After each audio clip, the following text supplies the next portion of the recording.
Hello and welcome. You're watching To The Point. Yesterday, the government announced a series of reforms raising FDI caps and liberalizing rules.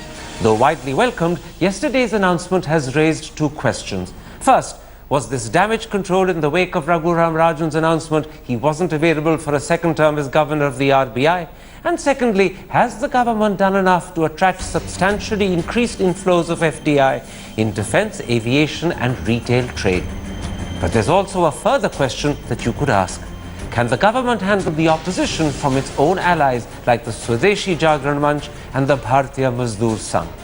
Tonight, my guests are BJP MP Chandan Mitra, former Congress Minister Milind Deora, the editor of the Business Standard A.K. Bhattacharya, Reuters Chief of Bureau in India Douglas Busvine, and the well-known economist, columnist and former Secretary General of FICCI, Rajiv Kumar. Chandan Mitra, let's start with the timing. Most newspapers are convinced that the government's liberalization of FDI in 9 sectors announced yesterday is a major damage-controlled response to the news that Raghuram Rajan is not going to continue as RBI governor. Just look at the Business Standard headline, which perhaps captures this best of all. It says, FDI shower to douse Rajan fire. Would you agree with that interpretation? Well, you see, financial journalists are often the people least in the know of how policies are made and what ought to be the timing of their release. I think this was something which a herd mentality among the media people yesterday. They all decided day before yesterday that if these FDI measures are coming, they are coming only to kind of douse the impact of Raghuram Rajan deciding not to take a second term. Now, I fail to see how heavens have fallen if Raghuram Rajan has not taken a second term. There have been RBI governors before, there will be RBI governors again, and that the government is going to kind of, its think tank, its strategic thinkers, its great ideological gurus will all sit down in a huddle and say, listen, this guy is about to leave, let's kind of douse him, let's punch him so bad that he won't even look back and have a second thought.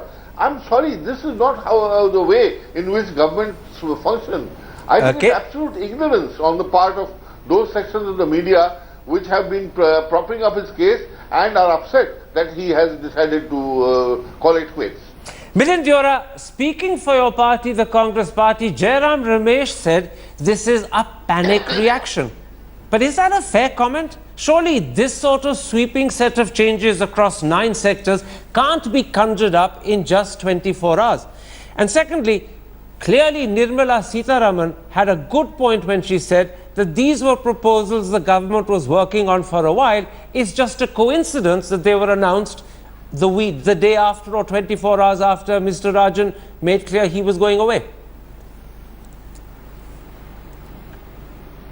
Well, Karan, firstly, let me make it clear at the outset that I'm not the party's spokesperson, and therefore let me try and take off my Congress hat and speak as a former minister and as a concerned citizen. I think it's a fair point to say that what happened yesterday was a reaction to Mr. Rajan's untimely, forced exit, because there was clearly a strategy by the government to play good cop, bad cop. At one level, there was a lot of provocation from one side, from the BJP. At another level, government spokespersons were saying that we will not allow the party to interfere with our decision whether or not to retain him. And ultimately what happened after the provocation, Mr. Rajan, who deserved an honorable exit, didn't get an honorable exit. And I think that made the BJP and the government of the day look very unpopular in the eyes of the common man, not just industry. And therefore, to offset that, they may have made these announcements. What about the fact that Jairam Ramesh calls this a panic reaction? Do you believe it is a panic reaction? Do you really believe this sort of set of measures can be put together in 24 hours flat? Well, you know, Karan, if you actually analyze some of their policies with regards to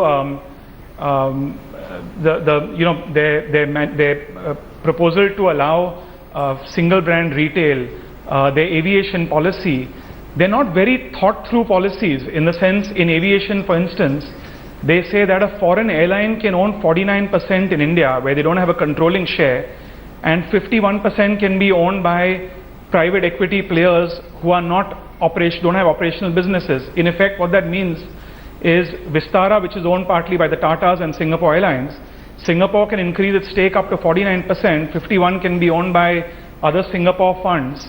So 100% may be owned by the Singapore government, but you're not giving the investor, which is Singapore Airlines, the operator, the freedom to operate in India. Okay. I don't think that's going to attract investment. So the policy at many levels doesn't seem very well thought through, which is why I'd like to believe that it might have been a panic reaction and might have been a knee-jerkish way of saying, okay, we're getting a hit over here. Okay. People think we're very unpopular for removing this man forcibly. Let's announce an FDI policy, which may not be very well thought through, but it grabs the headlines. Rajiv Kumar, the Prime Minister's office called this set of measures radical liberalization. A tweet from him said, this has made India the most open economy in the world in FDI. Do you believe that? Or is that a bit of an exaggeration?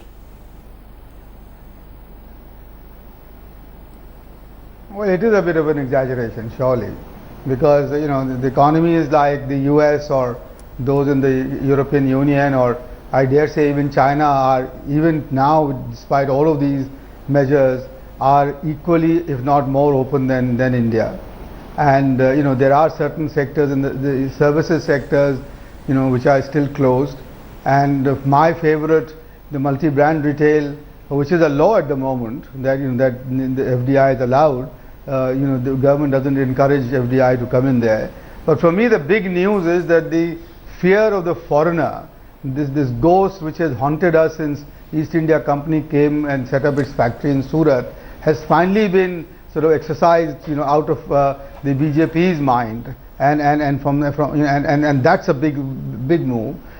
Finally, I think it's beginning. The realization has come that foreign direct investment generates jobs here, creates capacities here, and can help us, increase our exports. So I welcome it wholeheartedly. Okay. Whether it is a result of Mr. Rajan's departure or not, I think is not the point at all. It's a moot point.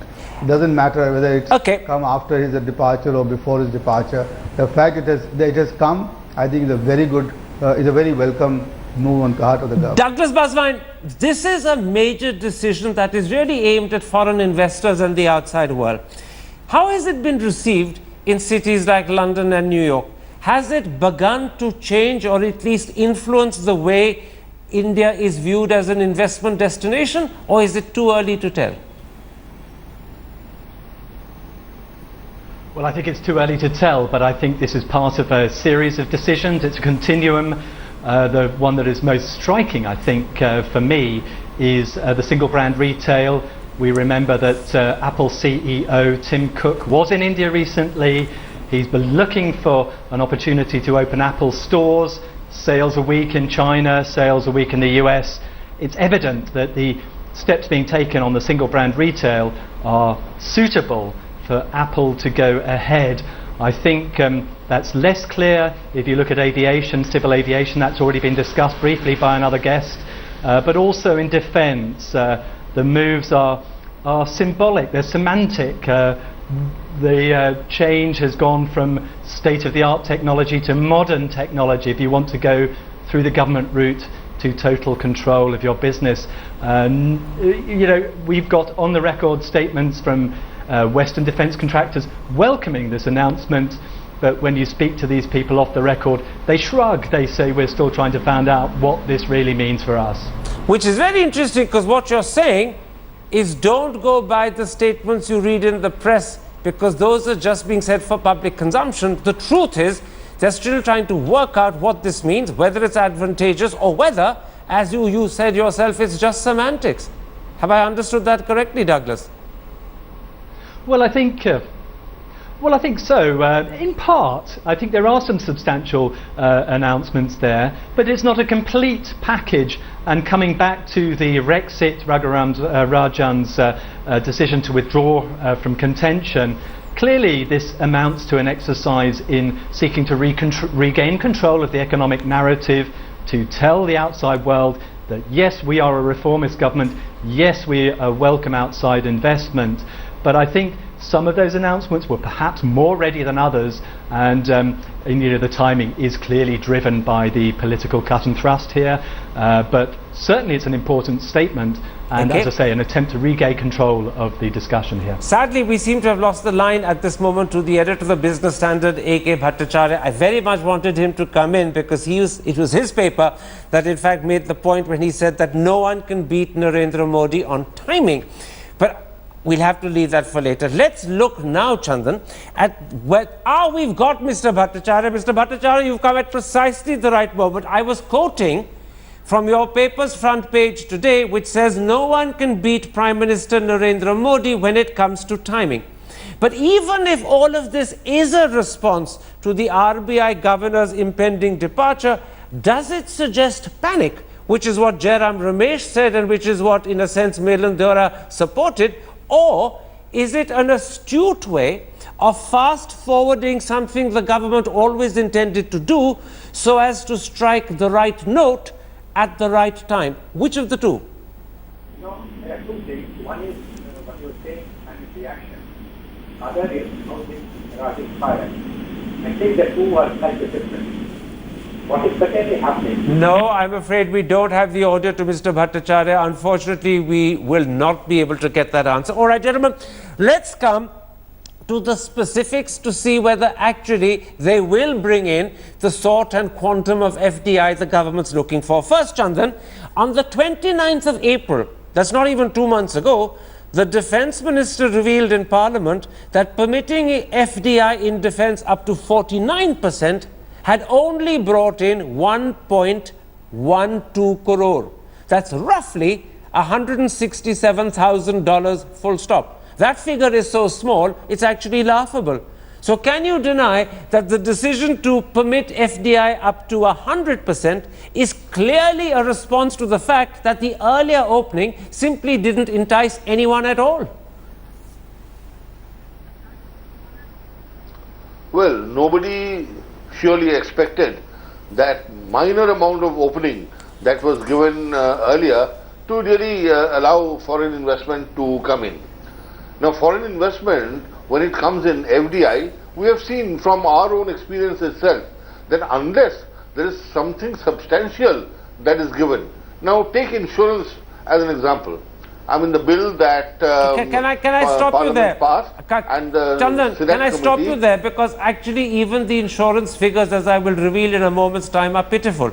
Stick to defence, and I'll tell you why. Because when I interviewed Arun Jaitley after his first budget where he'd opened up defence to 49%, he said with passion, with conviction, that in fact it was more than enough. He said he had already got soundings from people that they were willing to come in. 2 years down the road, we know that just 1.12 crore in rupees has come in. So this wasn't the impression the BJP had when they opened up. I'm saying to you, they've learnt a lesson, but they now have also realized their original opening was so small, it wasn't going to entice anyone. No, it is obvious that 49%, nobody really wants to come in a big way. Big investments won't come, whether it's defense or any other sector. The investment limit has to go up to 76% at least, and in defense, I think the right thing has now been done, 49% automatic and the remaining on a case-to-case approval basis. Now, this is how it has to be done in every case, and I'm sure that gradually all opening up will happen along this route of 49% plus add on an approval basis. All right. We've got, I believe, Mr. Bhattacharya back by telephone. Mr. Bhattacharya, we're talking about whether the improvement in FDI in defence, the change laws, the increased permissions actually will bring in substantial FDI. What's your answer to the question, has the government done enough to entice major arms manufacturers now that they can have up to 100% ownership through Google? Secondly, the phrase state-of-the-art technology is replaced with modern technology. And thirdly, they've also now included small arms and ammunition in the sector. Will this be sufficient to bring in the major manufacturers? And if it is sufficient, is there secondly, Mr. Bhattacharya, a danger that you could squeeze out Indian manufacturers in the process? Well, there are two questions that you asked. Number one, I think it's only a matter of time that you will see the result of this defense FDI liberalization of sorts. But it will take some time before these signals actually get emitted and the investors are sure about the policy climate. Now, please remember that what the government has done in the case of defense is that there is a certain element of discretion where an investment above 49% will be allowed. And the definition of state of the art and what is a modern technology, now that will be left to interpretation by the government and the ministry bureaucrats. Now, to my mind, the investor will like more clarity on what is modern technology and what is not a state-of-the-art technology.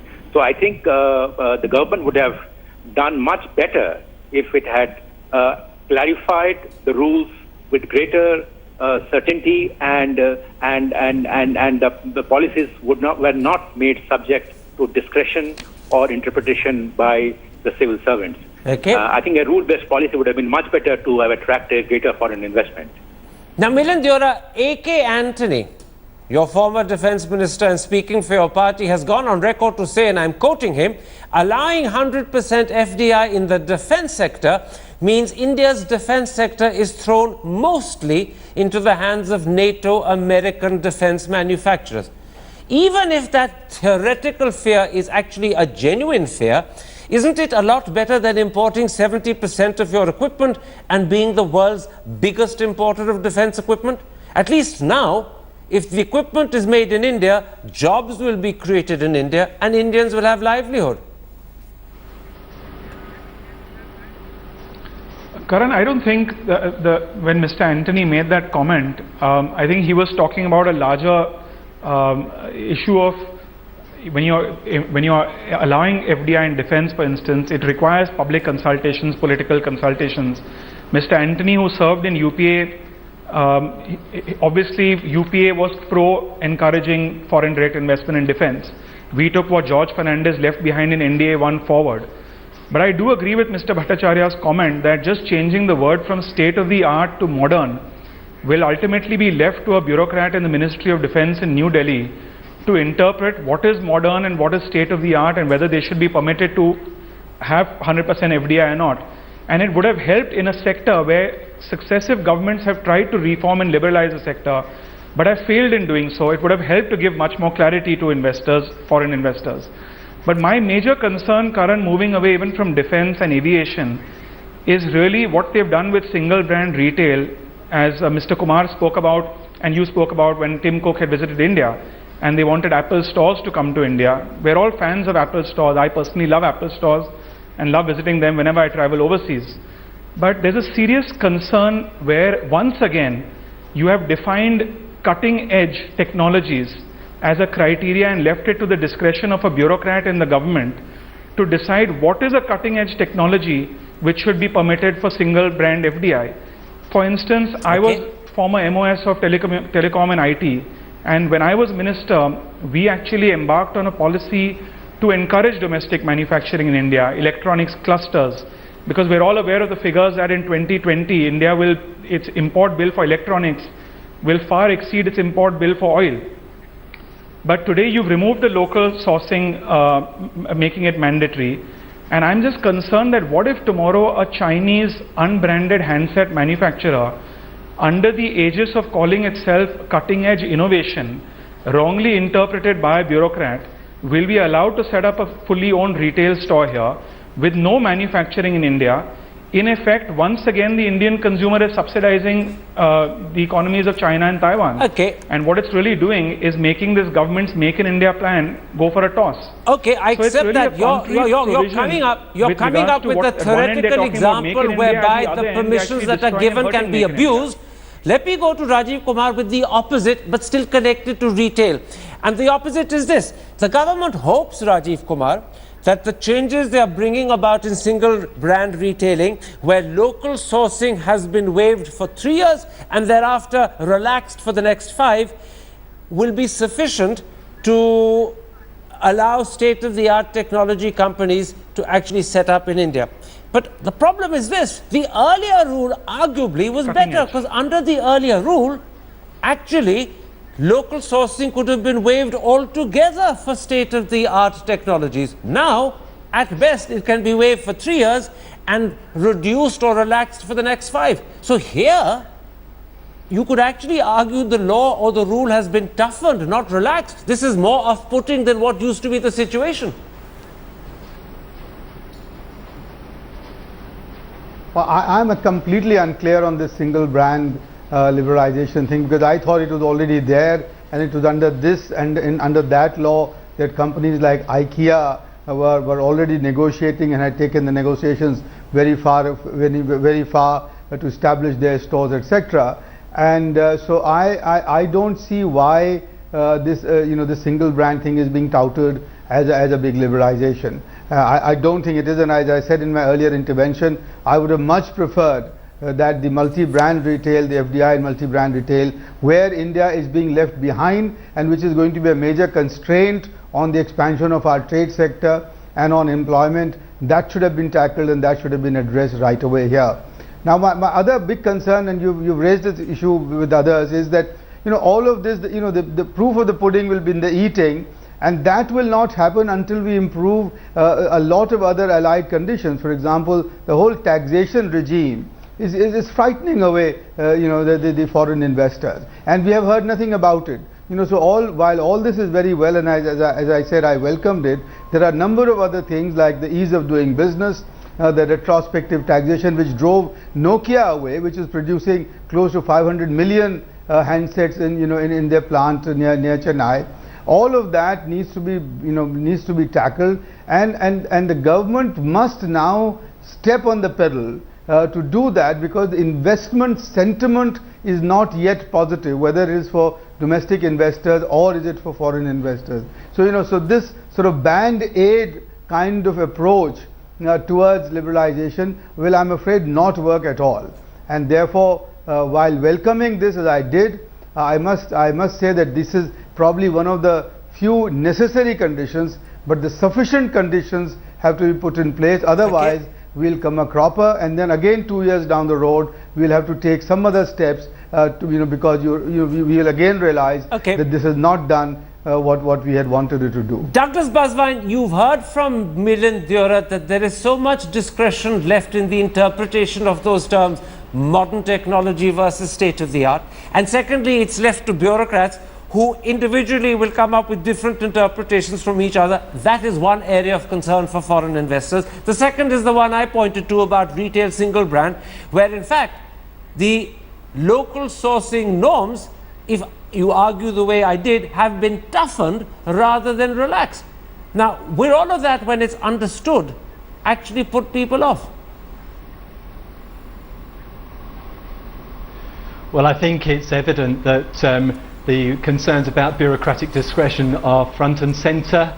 I mean, regarding whether technology is modern, we're not so sure whether the Defence Ministry bureaucrats will get the memo. I mean, Ajay Shukla was very dismissive of the business standard in a couple of tweets yesterday, and I think he's put it more succinctly in 2 tweets than I could put it. So I think bureaucratic discretion is a big issue. Everyone who wants to invest would prefer a rules-based, clear and simple framework. I think there's no question there. And as for local sourcing norms, I'm sure you're right to point out that this may actually represent a tightening. I think it's worth bearing in mind where the value is here. Apple does not make phones, right? Apple offers an experience, offers software, offers a platform for developers to provide various opportunities for people to do what they want to do. I think Foxconn, which makes its phones, is operating on wafer-thin margins. So for Foxconn to come and transfer manufacturing on a large scale to India is not necessarily putting India far up the value chain. I think it's important for India to be able to make things, But I think the value in an iPhone is not in the making of an iPhone, it's what you can do with it. And I Absolutely. think maybe the policy makers would do well to reflect on that. And to rethink their position. Chandran Mitra, let's come to one more area before I take a break where the government believes the new rules will actually bring in substantial FDI. I'm talking about permission for airlines to be 100% foreign owned. But within that, as was pointed out by one of our guests, airlines themselves can only own 49%. The remaining 51% has to be owned either by foreign sovereign funds or by private investors. This was a point made by Milan Deora. Now, what makes the government believe that sovereign foreign funds or private investors actually want to set up private airlines in India? Why would they want to do that? Well, India is among the biggest growing aviation markets in the world. Now look at the number of planes that some of our private airlines have ordered. I mean, I think Airbus and Boeing will be thriving on Indian orders, India and China's orders for the next 20-25 years.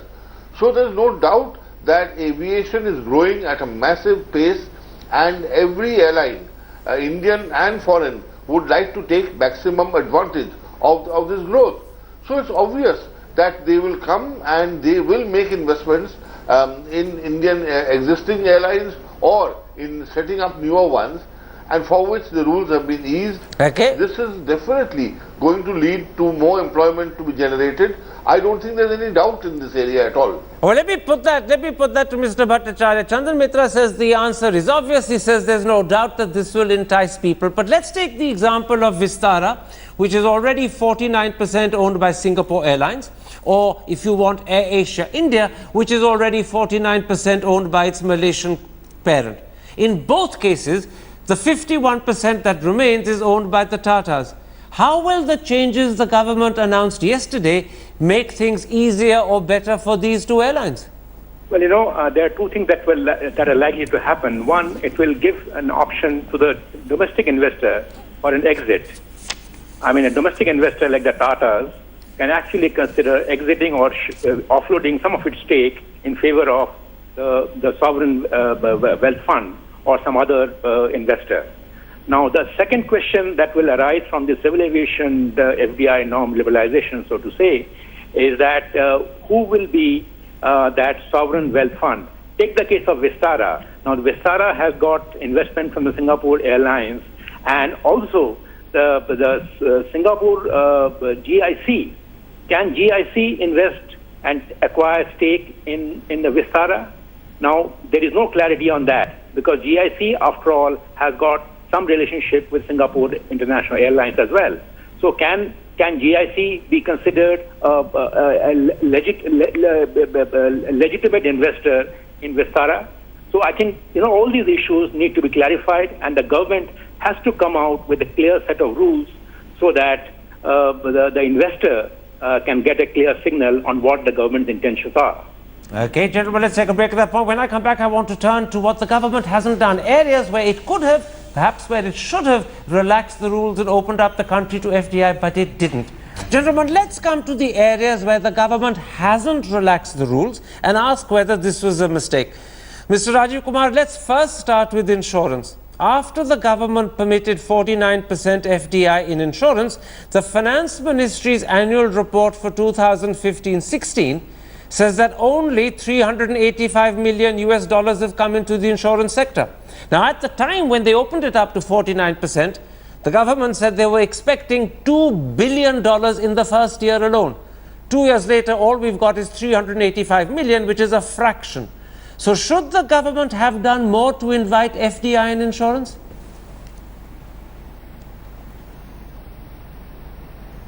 Well, I think so. I surely think so, and I think they should have permitted this. They can permit up to 76% if they do want Indian partners, and but also I think, again, as I said earlier, it's the rules and the regulations and the procedures that need to be clarified much more and made easier for people to bring in the money, and insurance is one of them. The other sectors, of course, and all the services sector, like the legal services, the printing, the news, the architectural services, all of those are still closed for FDI, and I don't see why, because again, those are very job-intensive, employment-intensive sectors where Indians will really thrive and benefit from those. So I think, again, as I said, and maybe I'm repeating myself, this sort of piecemeal approach to FDI is not going to be enough. And what the government needs to do is to, make the rules and the procedures transparent and in some sense as clear as possible, so that the foreign investor doesn't see a hurdle road ahead of him, but sees that there is an India which is welcoming, just like I suppose as China did during the early 90s, when they effectively told the foreign investors, come and do what you would like to do here, you got a carte blanche, and we will really close our eyes to what you're practicing here. To some extent, I don't say we should go that far, but to a great extent, we need to become much more welcoming to the foreign investor than what we are today. Now, Mr. Bhattacharya, the government has permitted 100% FDI for trading, including e-commerce, in food products manufactured and produced in India. However, at the same time, whilst it hasn't reversed permission for FDI in multi-brand retail, it clearly continues to discourage such investment. Is this an area where the government should have rethought its position, or do you believe that the 100% FDI in food retailing provides a backdoor for companies like Walmart and Tesco?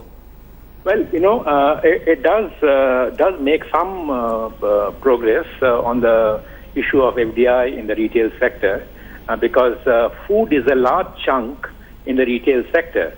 So if you have allowed 100% FDI in the food retail sector, I think you have made a good beginning. But there is no reason why the same principle should be extended to the multi-brand retail sector, because that sector is even more, has got greater potential for job creation. So I think if you want growth with jobs to be generated, I think it is important that you must open up investments, and foreign investment particularly, in these areas. So, I think it's a very important point. Coming back to I'll just take a minute on the insurance sector. The problem with the insurance sector is this, that while other sectors' FDI norms can be changed through an executive order, in the insurance sector, you need legislative sanction, which means it is to go to Parliament, and both Rajya Sabha and Lok Sabha have to agree to those changes. And remember that when BJP was in the opposition, they had stalled reforms in the insurance sector, and therefore, when BJP government goes to Parliament once again with further relaxation in the insurance sector, they're going to face some pushback from the Congress on the same ground as that they were in the opposition, they opposed it. So I think that's a contentious part of the insurance sector reforms as far as FDI is concerned. Dr. Baswan, I want to explore with you how much potential there is in the 100% FDI permitted in retail trading of food. Marks and Spencer in Britain and Tesco are well known for their food-only outlets in the United Kingdom. Now that they can set up something similar in India, will they want to do so? Or do you think they'll think very carefully before they agree?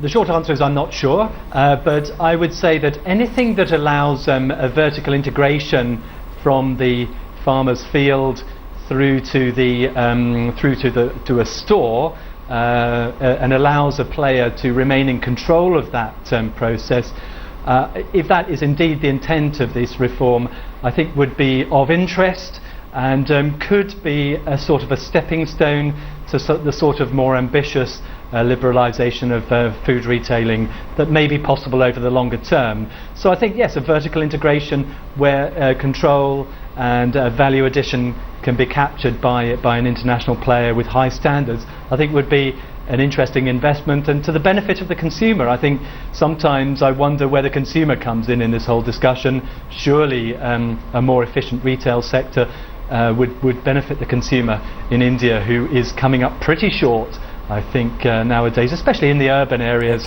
where rising living standards create rising demands as well for quality and standards. Milind Deora, one area where FDI is not permitted at all is lotteries. But if you look at the way lotteries in the UK or Europe or America raise huge funds for the arts, for sport, for other such worthwhile ventures. And then, if you look at the fact that they raise huge tax revenues for the government, has the time come for India to give up its rather Victorian attitude to lotteries and open this sector up as well?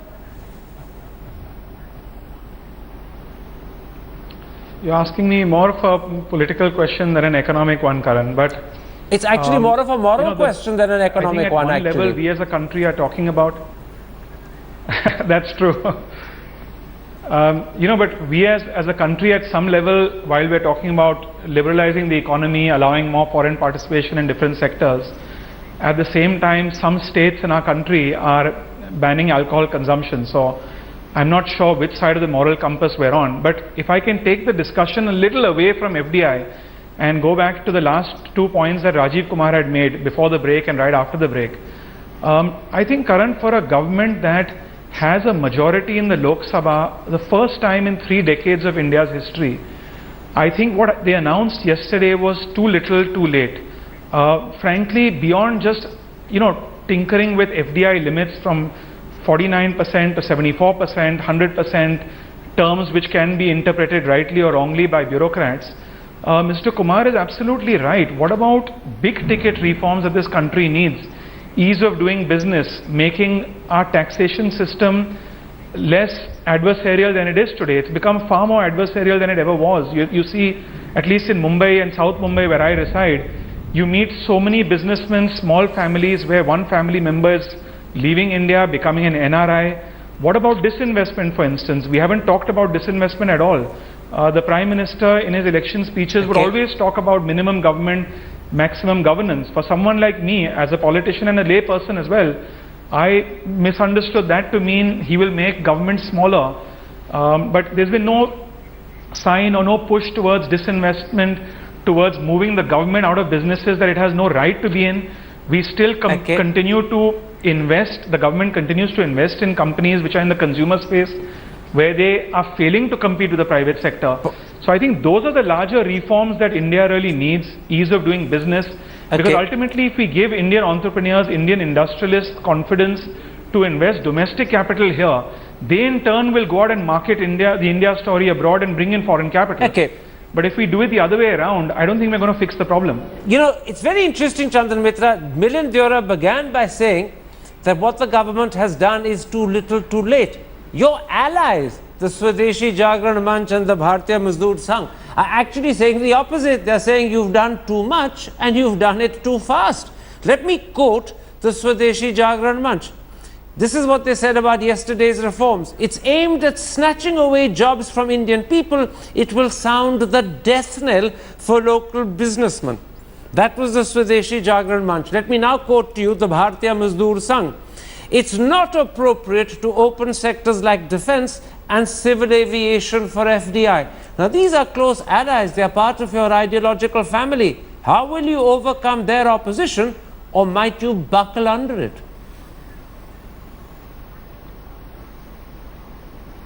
No, Karan, this has been a kind of issue that has been there for a long time.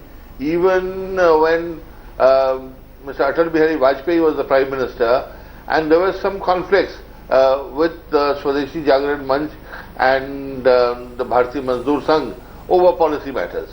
Now, they are allies, they are our ideological comrades, we work together, we think together, but running a government is a different kettle of fish. Oh, forgive me. Can I interrupt you there? You cited Mr. Atal Bihari Vajpayee. Have you forgotten Ram Naik's attempts to privatize or disinvest HPCL and BPCL? He had to give it up, and he had to give it up under pressure from your allies. Might the same thing happen now? Well, you see, sometimes you have to, no, 1 minute. I mean, if you had allowed me to complete, I would have come to all that. Go ahead.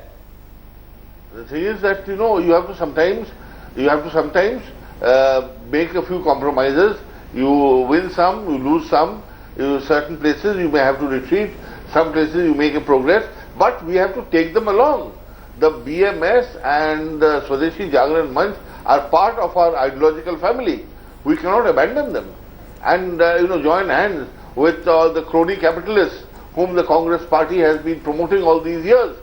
So we have to be clear about our objectives, persuade people, make changes in the laws. Like for instance, we still yet don't have an exit policy, and I think exit policy is something for which foreign investors will be demanding before they really put more dollars into the economy. But you know what Mr. Modi said to the Wall Street Journal about an exit policy? He said hire and fire are Western concepts. He's distanced himself from the possibility of an exit policy altogether. You're saying it's essential. That's exactly what I'm saying. This is exactly what I'm saying. No, I didn't say that. I'm sorry you didn't hear. Right? I said, can we have a policy? This is exact word I said. Obviously we can't. So we have to work out some in between.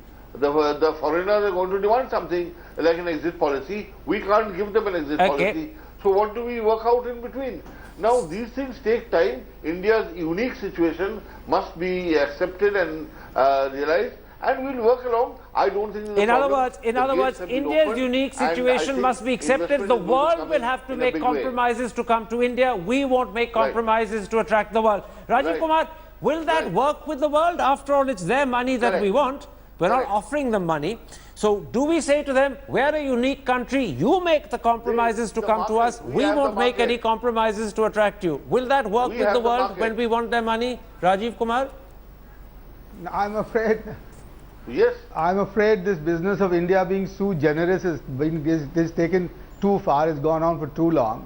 India is not so generous, and it is the business of our political leadership to explain to all their allies and all the followers the benefits of the FDI and of opening up and of engaging with the rest of the world, and the fact that this is complete nonsense, that by opening up the defense sector to FDI, Indians will not get the jobs and our jobs will get exported and our Indian businessmen will die, etc., etc. Because it is so much nonsense, I think it is the business of the political leadership of the BJP, and I dare say also of the Congress party, which hasn't done anything either, to go out and put this in the public domain and make it very clear that we are doing this because we want to generate and maximize employment generation. So I think without that intellectual battle being won, without there being a hegemonic stance in the public domain, these things will not happen. These compromises will continue to be made until the cattle come home, and we will stay where we are. And I'm afraid the time is not on our side, because there are 10 million young people joining our workforce every year. But the fact remains that, like what you said about the food processing thing. No, just one thing is that there are some related acts which have to be tackled, like the pernicious APMC Act. Unless you remove that, the retailers will not be able to buy directly from the farmers, because that's legally not permitted. You have a very good today. point, but let me sum up the point you're making in simple layman's language. If you want someone's money to invest in your country, you have to do more than just invite them. You have to make it inviting for them to come. You have to make it something that they want to do. You can't turn around and say, you make the compromises because it's such an honor to come to my country. The attitude has to be very different. Otherwise, they'll keep their money and go somewhere else with it. My thanks to all my guests for joining me, and my apologies for the trouble that you had with Mr. Bhattacharya's time. If you have been, thanks for watching. Goodbye. Good night.